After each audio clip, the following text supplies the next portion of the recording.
What is up, RotoGrinders? Welcome to another edition of FanDuel Friday. You may have heard us on the morning grind, and now we are back to take a less game-by-game view, look at some strategy for this slate. My name is TJ Zwarych, and I am joined by Justin Carlucci, TheRealLuuch. How you doing? Good. Another busy Friday here at RotoGrinders, doing some work for scores and odds as well. Got some good picks over there. We're going to talk FanDuel. We're going to talk some key games and key situations. If you want to hear us cover more of the slate, check out the RotoGrinders NBA Morning Grind because TJ and I threw that bad boy together last night. Of course, there's going to be some news that's going to break later on today, so we're going to give you what we know as of right now anyway. And I think there's a few games we need to focus on specifically, and then we'll talk general strategy for the slate. But let's start right at the beginning with Orlando and Charlotte, because Charlotte's always a great matchup, so that might leave some of these Orlando guys popping a little bit. But the biggest story is Charlotte is without LaMelo Ball for the rest of the season. And so Terry Rozier, Dennis Smith Jr., Kelly Oubre, Gordon Hayward, all of these guys are looking like viable options tonight. Yeah, I mean, listen, Orlando's a fantastic matchup as it is. A little bit low of a total here without LaMelo. We're looking at 110 and change here. However, it's not like it's 100 flat. You're missing your best player, your best shot creator and facilitator, and you still got a team total projected to be north of 110 for Charlotte. So, yeah, I think Charlotte's definitely interesting. We're seeing a big ownership number on Terry Rozier. If that remains true, he's got to be considered for cash games. The same could be said about Kelly Oubre. Big ownership number there as well. A little bit cheaper there. I kind of like Kelly Oubre in kind of all formats tonight there, TJ. Oubre and Rozier are definitely two options that I think are in play, both for cash games and tournaments. If you are playing both of them in tournaments, I think maybe you want to look at having a run back on this Orlando side, because if we are playing the chalky Charlotte guys, we're going to want to find a little bit of a way to get different in tournaments. So somebody like a Wendell Carter Jr. with that power forward and center eligibility, or Paolo Banchero would probably be my two favorite ways to do that, but Wendell Carter Jr. being number one. And then in tournaments, I don't hate the idea of just like making a pivot to Gordon Hayward off of Kelly Oubre at a third of the ownership, making a pivot off of Dennis Smith Jr. Instead of Terry Rozier at like 1% ownership tonight. And I don't think that's necessarily a phenomenal play, but if I was running 150 tonight, that would definitely be something that I would want to consider. But I think the next place we got to take a look here is Portland and Atlanta, because we got one of the very best spend up options on the slate in Damian Lillard at 10-8 with no Anthony Simons. Talk about Dame and the rest of the Blazers, because he's going to be one of the first people we're probably putting into cash today. Yeah, incredible floor ceiling combo without Simons. We got that news right before we hit record here, which is fantastic for Lillard's upside here. You're going to want to look for him in cash games, and neither of us are going to blame you to play him in tournaments either and just look to get different elsewhere. Jeremy Grant also fairly priced with his role in this matchup without Simons at 7,200. I think is fine. FanDuel's really tightened up their salary the last 2.5 months. So Jeremy Grant at 7,200, I think is very fair. He should probably be priced at about an 8K player tonight. So I think you definitely have to take a hard look at Grant and Lillard. Cam Reddish, 5,200, getting up there. Matisse Thybulle, 49. He has massive steals upside, not really a big scorer. Those are guys that are strictly tournament plays, but we know Cam Reddish's upside. He can go for 7 times value at 5,200. But really, it starts with Lillard, and I really like Jeremy Grant here as well. Yeah, I like that call. Somebody like these value pieces I don't think are terrible to add in tournaments. I think my favorite one would be Cam Reddish, getting to a little bit of him. Matisse Thybulle's seen his price come up, but I think he maybe still has somewhat of a ceiling. But I agree, I would rank probably Jeremy Grant second on this team. Yeah, TJ, I think it's good to point out after this little hiatus Grant had, he kind of ramped back up a little bit and played really well the last 2 games. And minutes are never going to be an issue with Jeremy Grant now that he's ramped back up. This guy can play 40 minutes. Pretty nice usage rate the last couple of games. He hit 30 against Golden State and 24 against New Orleans. If he gets a couple garbage blocks and steals here, he could go for 45 plus tonight. $7,200, I think, is a very reasonable price tag for Jeremy Grant on FanDuel, so I like that call a lot. On the other side of this game, though, we have the Atlanta Hawks, who, on the surface, they're they're pretty healthy, but they not super appealing. But they have the highest total on this slate. There is upside for tournaments. Yeah, DeJounte Murray is always going to sucker me in when he's below 8K. I know things are much different now. He's not the key cog as he was in San Antonio, but this should be an electric game environment. So I think DeJounte Murray for large field tournaments is super interesting. Trae Young, it goes without saying. If they get into a pissing match with Trae Young and Damian Lillard, I mean, they could just have an epic fourth quarter showdown potentially here. Clint Capella, I know you talked about him on the morning grind. The difference is here, he's about 2,000 more on FanDuel than he is on the other site. However, I will leave you the floor with Clint Capella because I'm still interested, even at this price where a lot of people might get sticker shock at him. Currently coming in at a projected sub 1% ownership. We don't know if that's going to hold, but it's definitely looked like a less than 5% type day. I think Clint Capella is a phenomenal tournament play. First game with Quinn Snyder, last game, he stays in the starting lineup, and instead of this low 20s, high teens minutes he's been playing, he pops up to 35 minutes against the Wizards. I really like Clint Capella tonight. I think he's got a massive, massive ceiling. Yeah, the floor is still there just in case he doesn't keep those minutes. But if he does, he's still underpriced, and this ceiling is so high. So Trae Young, I think, is a good tournament run back with Dame Lillard, and I think Clint Capella is an even better one today. Couldn't agree more. Let's keep it moving. The next game I want to focus on is Utah and OKC because we have a couple other players in this game that are cash game locks, but maybe somewhere we would like to differentiate a little bit in tournaments. Chris Dunn, super popular the other night, super popular again tonight. No Jordan Clarkson, no Colin Sexton. He's $4,500. He barely scored over 20 fantasy points last game, and he's coming in at over 50% ownership again. What do you think about Chris Dunn and the Utah Jazz in this 1-point spread with a fast pace, not a lot of defense about to be played game? Yeah, I'm a little disappointed to see that high ownership number because I really like Chris Dunn. I would definitely throw some bills together with him for tournaments and just try to differentiate elsewhere. I think you absolutely have to play Chris Dunn in cash games for sure. Markkanen, his price is sub 9K. We've seen him have a couple 50 bombs this year. I think Markkanen is in a fantastic spot for tournaments. Surprised to not see Josh Giddey carry a little more ownership as well. I think he can really fill it up as long as the coaches don't pull the rug on anybody here like they did a couple games ago. So I think there are some fantastic tournament plays. Walker Kessler, 8K is getting pretty steep. Jalen Williams, I think he's really evolving, and the coaches want to see what they have in Jalen Williams. So I'm okay with paying $7,200 for Jalen Williams. Noto even has him tagged at a core play. You got to love NBA DFS in the springtime because you're talking about young players on teams in transition that you'd never think you'd be talking about in October. Yeah, exactly. But Jalen Williams has been playing phenomenal basketball lately, and so I love that call. Jalen with an E, of course. Kelly Olynyk on the Jazz side, I think, is in play for tournaments. Taylor Horton-Tucker is getting to an ownership level that it's like and a price that I don't know how much Taylor Horton-Tucker I need. I think he's a great, safe cash game play, but I am starting to get a little bit worried about what that ceiling is at that $6,300 price tag. Walker Kessler is getting priced up, but I still think he has a tournament ceiling. And then $8,600 for Lauri Markkanen is too cheap.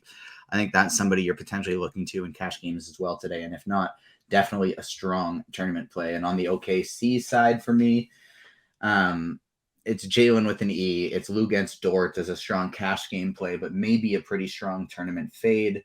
I don't mind Isaiah Joe in tournaments, but it is going to be hard just because of how valuable the point guard position is today since he doesn't have shooting guard eligibility to get to him. And then Josh Giddey, I think, is a very interesting tournament play as well. Last time the Clippers and the Kings played, it was the second highest scoring game in NBA history. Tonight, Zubats is questionable. Marcus Morris is still questionable. We think these guys are likely going to be back on the second half of the back-to-back, but Kawhi Leonard is sitting for this one. So that definitely is going to bump up Paul George. That's definitely going to bump up Russell Westbrook. But nobody's playing them. We got sub 10% ownership for Paul George today, and we have less than 1% projected ownership for Russell Westbrook right now. If Zubats and Morris happen to not play for some reason, all of a sudden there's tons and tons of value on this team. But even as it stands, I think this is a very interesting team for tournaments. I do too. I am shocked that Paul George number isn't higher. I understand it's a big slate, but we're getting into some of these late night games, and I think there's a lot of GPP winning plays, and I think Paul George has some of the upside and the reduced ownership to be one of those plays. I'm a little less enthused about an 8K Westbrook, but if we do see Marcus Morris out and we do see Zubac out, you got to think about Eric Gordon a little bit here. I mean, we haven't projected for 28 minutes as it is. I think he's in play regardless. So this could get really interesting. The Kings matchup is a fantastic one. You know, Terrence Mann would also be in the mix there. Bones Highland would also be interesting. TheRealLuuch called off the Dogs pretty early last night. He's one of those coaches that are kind of hard to trust. He's like a late version of a Greg Popovich when, you know, in terms of just not afraid to make abrupt lineup changes. They were only down like 15, and he pulled his best Popovich impression here and pulled the rug. So I don't know. As long as this game stays close, I like Paul George, and I think some more value can open up here. Yeah, I agree with you 100%. If Zubats and Morris happen to be out, we can go back to the well on a guy like Plumlee, who played very well last night. Eric Gordon would become an even stronger play. Nick Batum would become an even stronger play as well. So keep an eye on these Clippers. And then on the other side, the Sacramento Kings have the second highest total of the night. We're expecting De'Aaron Fox to be back for this one. He went through shoot around. Both he and Sabonis, I think they're fine, but with both of them playing, I think that gets them a little bit tougher to get to. The thing with De'Aaron Fox is, like, I love always getting to him in tournaments, but you know, he's not in our player pool right now, which I'm not sure why he's not, because he's still questionable and it's probable, I believe, and he was participating in shoot around. So expect him to play. He's always a strong tournament play, but the reason I do worry is just because he's left-handed and it's a left-hand injury. It was a left wrist injury. Who knows how much that's actually going to be hampering him. Even if it's just a little, that could be the difference between the ball going in the hoop and the ball not going in the hoop. I'm going to go slightly out of order here because there is one game that I want to spend a lot of time talking about at the end. But Memphis and Denver, I think, is very interesting for tournaments. You got guys like Morant and Bane, Xavier Tillman, who are all interesting tournament plays. And, of course, on the other side, Nikola Jokic, one of the strongest spend-ups on the slate, if you can find the value for him. Jamal Murray is an interesting tournament play. No one's going to play. Same with Aaron Gordon. Minnesota and the Lakers, this is where we have some more tournament plays we're interested in. Somebody like Kyle Anderson is a strong play, picking up a little bit of ownership, but you and I don't mind somebody like Rudy Gobert on this Minnesota side, but you and I both like Anthony Edwards quite a bit as a contrarian tournament spend-up option that no one is getting to today.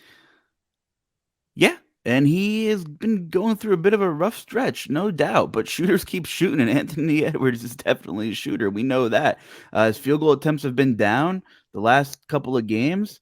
Not really sure what's up with that, but I think a game at the Staples Center seems like a really nice get-right spot for that, right? Playing against the Lakers, Anthony Davis. And, you know, he's had these horrible, quote-unquote, horrible games, and he's still hitting 35 to 40 FanDuel points, TJ. So the scoring will come back sooner than later. I wouldn't be shocked to see him shooting the ball, 23, 24 times tonight, potentially. He still shot 18 times against the Clippers, 19 times against Golden State. He's just not shooting the ball well. The usage is still really high. Love this bounce back spot for Anthony Edwards tonight. And I love pairing him with the other Anthony Davis on the other side. I don't care about the Rudy Gobert matchup. He has fared well against Gobert in the past. There should be a ton of usage available with no LeBron, no D'Angelo Russell, and a couple other guys are questionable here. So, if I'm playing a couple of lineups, if I'm playing like a 3 max, you could play some of the quote-unquote right plays, play some of the chalkier, fairly cheap guys, and just use this 1-1 stud correlation. And if they both combine for, 115 or 120 points, you might be looking pretty good for a late push tonight in tournaments. Yeah, I agree with you 100%. If you have a lineup that has Terry Rozier and Chris Dunn, all of a sudden putting these studs in there makes this entire lineup a lot less chalky. I'm surprised by the Anthony Davis ownership. I know he's priced up over here at 11.5, but he still put up over 60 fantasy points in back-to-back games without Braun here. He has a great matchup against Minnesota. This game's going to be fast-paced, not a ton of defense being played. He's got the power forward and center eligibility. I love Anthony Davis tonight. He's probably my favorite tournament spend-up option in terms of getting low-owned. Like in a vacuum, it's Lillard, and then in terms of ownership, it's going to be Anthony Davis. Schroeder's been priced up. I don't think he's a bad play in tournaments, but he has been priced up, and so the floor is pretty low for that price, I think. Jared Vanderbilt is in a good spot at a good price, but he's just been so terrible these last two games. I think with the place I have the most interest in someone outside of Anthony Davis is probably going to be Malik Beasley. Hasn't seen much of a price increase on FanDuel. Should still be in for around 30 minutes, has a good 20 plus floor, and if he gets hot, probably a 40, 50 point ceiling. Love the Beasley call for large field tournaments. Dennis Schroeder, a little bit cheaper on the other side. I have a little more interest in him over there than his 6,800 tag on FanDuel, but I'm in for the Anthony correlation here. Should be a tight game with a decent total. The second last game of the night, but the last one I want to talk about because to me it's probably the most important game on the slate of the night, is the New Orleans Pelicans at the Golden State Warriors. 117.5 total for Golden State, 113 for New Orleans. New Orleans is without Jonas Valanciunas and newly acquired Josh Richardson. Normally, that wouldn't be that big of a deal for somebody like Josh Richardson to be out, but with JV out as well, that opens the door for a lot of these role players who were playing heavy minutes with higher prices earlier in the season to start popping back into the starting lineup and playing more now. FanDuel has done a pretty good job of increasing the price of guys like Trey Murphy and Herb Jones and Najee Marshall. But I think all three of these guys alongside Jackson Hayes have really strong tournament upside today. I think all of them are very good tournament plays at very low ownership. And then, of course, Willy Hernangomez. What do you do with Willy Hernangomez today? I think if you're not locking him, I want to make a rule that I want to play Jackson Hayes or Willy Hernangomez in every single one of my lineups. Yeah, I'd go back to the Willy Hernangomez rule. Cash games, if he's really pushing 50%, you're going to have to play him. We've seen his upside. He's dropped 40 to 50 points at times. He's a really good per minute player. Golden State's not good against centers. All he needs is 24 minutes. That's what we have him projected at. So I think he's fine. Gotta love Brandon Ingram, 8,300. Without Zion, obviously, without Valanciunas, that usage bump goes up about 4% on average. He dropped 60 against Portland, took 29 shots, filled up the stat page with 6 boards and 5 dimes, and that's awesome to see him improve on his peripheral game over the last year or two. He used to just be a straight scorer, just a walking bucket, but now he contributes across the board, and he deserves to be carrying a little bit more ownership, I think, in this game than what he probably will. Yep, I agree with you 100%. I love the Brandon Ingram call. I think he's a phenomenal tournament play today. If we happen to have some value open up, if we just look at this entire slate as a whole, if we have some more open up here, I do think it's reasonable that you can try and get Lillard, Edwards, Ingram, and Anthony Davis in your lineup, but we're not quite there yet. You have to pick 3 right now. It's just with Anthony Davis being 11.5, it's just a little bit too hard to get all of them. You kind of have to choose between Lillard or Davis, but I love the idea of building in some Brandon Ingram, building in some Anthony Edwards and Anthony Davis in these last 2 games that we're talking about. But if, say, you can't afford Lillard and you still want to go the contrarian route of these other guys, I think you can get some really high upside here by running it back with your Hernangomez and Brandon Ingram by playing an underpriced Jordan Poole on the other side. Yeah, and this is one of the major potential news spots. Golden State, second leg of a back-to-back here. They kind of cruised in the fourth quarter yesterday, but their starters still played pretty late in the game. We've seen Draymond rest in games like these time after time. Wouldn't shock me to see Clay get a day off either. I know we're getting down to the nitty gritty here. There's only about 20 games left on average per team. So eventually you have to worry more about winning and less about resting for sure. But I wouldn't be shocked here if we get Clay out or Draymond. That opens up this secondary cast of Warriors that we're used to plugging in from time to time. Jonathan Kuminga had a fantastic game. We haven't projected for 25 minutes. And to be honest with you, with 25 minutes of Kuminga, I don't mind him for a tournament look whatsoever, especially if we get some news. We might get this news at 9 Eastern and, 3/4 of the slate's already played, and you could get some really, really low tournament winning upside value pieces here in this Golden State game potentially. Yeah, 100%. And I think somebody like Kevon Looney would be super interesting at 5,700 if Draymond Green were to be out. Even if he plays, he's not like a terrible play. But then if Green is out, all of a sudden I think he becomes one of the better center values on the slate. And so I like that one quite a bit today. The one thing I'd go back to, I just want to really harp on Willy Hernangomez. FanDuel has just done such a good job. They've been so aggressive all year. I bring it up every FanDuel show that I do of pricing players up quickly. You don't typically get the type of value that we see of a Willy Hernangomez at 4.6K with two different positions that you can play him at, where his floor is pretty much 4.5x. It'd be very, I think, difficult for me to not play Hernangomez in every lineup today. And I would like if the point guard position wasn't so strong, I'd consider doing that with Chris Dunn too. It's just there's so many point guards I want to get to today and since Chris Dunn only has point guard eligibility where Hernangomez has both, I don't know if I could do the 100% thing with Dunn. I don't know what I want to do with his high ownership yet. So Hernangomez didn't play the fourth quarter at all. So he didn't close at all. It's just so I'm looking at the game flow now, and you could look at the game flow under RotoGrinders and Lineup HQ, which is really nice to see when people have played with other people and when people have played without other people. They closed with Najee Marshall, McCollum, Trey Murphy, and Herbert. They played small. They played really, really small. And the only thing I'm worried about is when you think about playing small, what team comes to mind first? The Golden State Warriors. Yeah, right? 100%. And I do think that'll happen as well. Like, we're going to get that in this game. He's probably not going to play 30-ish minutes. I do think if Draymond Green is out, then Willy Hernangomez becomes an even better play because that solidifies more center minutes for Looney, which gives more chance for Hernangomez to stay on the court. But, like, if we look at these game logs, we've seen him smash in less time, right? Like 16 minutes. If you were told every single night that Willy Hernangomez will get 18 minutes and he was 4.6K, he'd be in your pool every night. Agreed. It's a unique situation here, especially at that ownership number. I'm for sure slamming him in cash games if he's pushing 50%, but I would make a couple builds without him for tournaments, in my opinion. To each their own. Depends how aggressive you want to be.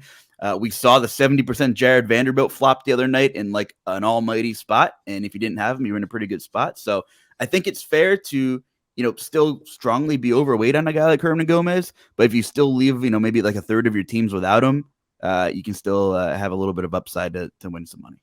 The one thing I'll say is if you're not playing Hernangomez in your lineup, it better have Jackson Hayes or Najee Marshall. I would want to have one, like if I'm going conservative, if I'm not want to be bullish on this situation, I still want to make sure I have one of Jackson Hayes, Willy Hernangomez, and Najee Marshall in every single one of my lineups. I like that take. Other than that, I think that basically covers it for this slate. Like the best chalk spend up is Damian Lillard by far. The best values are Chris Dunn and Willy Hernangomez by far. Your cash game staples are Luguentz Dort and Terry Rozier in the mid-range. Talen Horton-Tucker, another guy that fits there really well. And then in terms of tournaments, our favorite ways of going about things is we love Anthony Davis, we love Anthony Edwards, and we love Brandon Ingram. Did I shore that up? I think you did a pretty bang-up job there, TJ. And that's what makes us more likely, right, to take like eat some of this chalk on guys like Willie Hernan Gomez and Chris Dunn, because if our studs are going to be different, and if we're going to be getting different by playing sub 10% owned Anthony Davis and Anthony Edwards, we're fine with eating the chalk value. Yeah, you get different in two spots and have a ceiling combination out of them. You can play the right plays in some smaller field stuff. I agree with you. That'll do it for this edition of FanDuel Friday. The Crunch Time crew and the Grinders Live crew will have you covered leading up to lock. Thank you so much for joining us, and we will see you next week. Peace.